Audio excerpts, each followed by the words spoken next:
Many years after King David ruled the people of Israel, there was a wicked king called Ahab, and he turned the people away from worshipping the true God to a false god. So God sent his prophet Elijah to tell Ahab that there's going to be no rain until I say so. And there was no rain, and there was a drought, and there was a famine, and Ahab was furious. So God sent Elijah back to Ahab. And when Ahab saw Elijah, he said, "It's that troublemaker who's caused all of this." But Elijah said, "This is not my fault. This is your fault. You led the people to worship false gods. So gather all of your people and your prophets and meet me on Mount Carmel." So all the people gathered on the mountain. And Elijah said to the people, "If you are going to worship God, worship God. If you are going to worship your God, worship your God." But the people didn't respond. Now the custom at the time was if people wanted something from their God, they would build a sacrifice and burn it. So Elijah said, "This is what we're going to do. Your prophets are going to build an altar and a sacrifice, and I'm going to build an altar and a sacrifice, but we're not going to light them.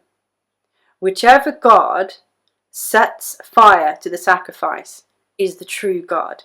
And the people really liked this idea. So the prophets built an altar and placed a sacrifice on it and started to pray very loudly all morning, but nothing happened. So Elijah started mocking the prophets, saying, "Where is your God? Maybe he's asleep and you need to pray louder and wake him up, or he could be relieving himself." So the prophets began to pray louder, and this time they got knives and started cutting themselves until there was blood everywhere.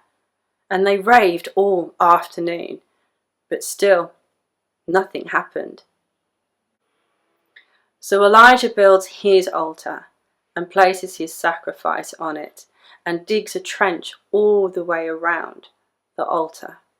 And he asks the people to soak the altar and the sacrifice with water, and it was soaked that much the trench was filled with water.